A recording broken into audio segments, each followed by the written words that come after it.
آدھی بیوی، تیری بیوی کے جسم جتنا حصہ ڈھکا ہوا ہے اس پر تیرا حق ہے، مگر جو حصہ کھلا ہے وہ تو شاملات ہے، اس کو دیکھنے کا ہم سب کا حق ہے۔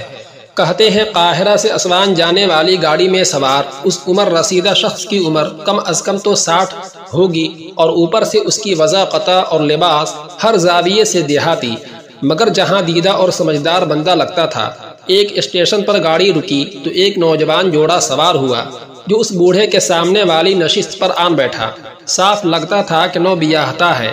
مگر افسوس کی بات یہ تھی کہ لڑکی نے انتہائی نامناسب لباس برمودا پینٹس کے ساتھ ایک بغیر بازو کی کھلے گلے والی شرٹ پہن رکھی تھی، جس سے اس کے شانے ہی نہیں اور بھی بہت سارا جسم دعوت نظارہ بنا ہوا تھا۔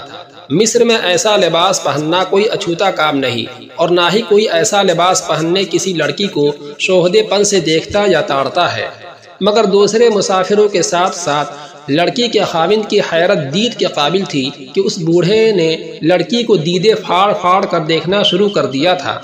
چہرے سے اتنا پروقار اور محترم نظر آنے والے شخص کی حرکتیں اتنی اوچھی، بوڑھے کی نظریں تھیں کہ کبھی لڑکی کے شانوں پر تو کبھی لڑکی کی عریاں ٹانگوں پر۔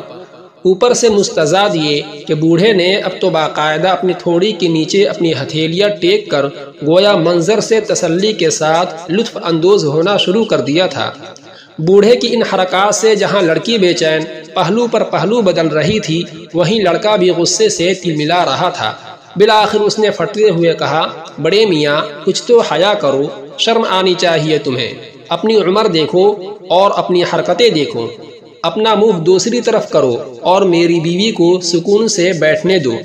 بوڑھے دیہاتی نے لڑکے کی بات تحمل سے سنی اور متانت سے جواب دیا، لڑکے میں نہ تو جواباً تجھے یہ کہنا چاہتا ہوں کہ تو خود کچھ شرم و حیا کر، نہ ہی تجھے یہ کہوں گا کہ تجھے اپنی بیوی کو ایسا لباس پہناتے ہوئے شرم نہیں آتی۔ تو ایک آزاد انسان ہے، بھلے ننگا گھوم اور ساتھ اپنی بیوی کو بھی گھما، لیکن میں تجھے ایک بات ضرور کہنا چاہتا ہوں، کیا تو نے اپنی بیوی کو ایسا لباس اس لیے نہیں پہنایا کہ ہم اسے دیکھیں؟ اگر تیرا منشا ایسا تھا تو پھر کاہے کا غصہ اور کس بات کی تلملاہٹ؟ بوڑھے نے اپنی بات جاری رکھتے ہوئے کہا، دیکھ میرے بیٹے، تیری بیوی کا جتنا جسم ڈھکا ہوا ہے اس پر تیرا حق ہے کہ تو دیکھ، مگر اس کا جتنا جسم کھلا ہوا ہے اس پر تو ہم سب عوام کا حق بنتا ہے کہ ہم دیکھیں۔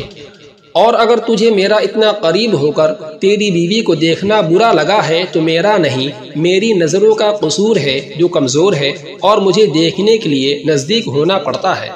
بوڑھی کی باتیں نہیں، اچھا درس تھا، مگر ذرا ہٹ کر لوگوں نے جان لیا تھا کہ بوڑھا اپنا پیغام اس جوڑے تک پہنچا چکا ہے۔ لڑکی کا چہرہ اگر شرم سے سرخ ہو رہا تھا تو لڑکا منہ چھپائے چلتی گاڑی سے اترنے پر آمادہ، اور ہوا بھی ایسے ہی۔ اگلے اسٹیشن پر لڑکے نے جب گاڑی سے اترنے کے لیے باہر کی طرف لپکنا چاہا تو بوڑھے نے پیچھے سے آواز دیتے ہوئے کہا، بیٹے ہمارے دیہات میں درخت پتوں سے ڈھکے رہیں تو ٹھیک، ورنہ اگر کسی درخت سے پتے گر یا جھڑ جائیں تو ہم اسے کلہاڑی سے کاٹ کر تنور میں ڈال دیا کرتے ہیں۔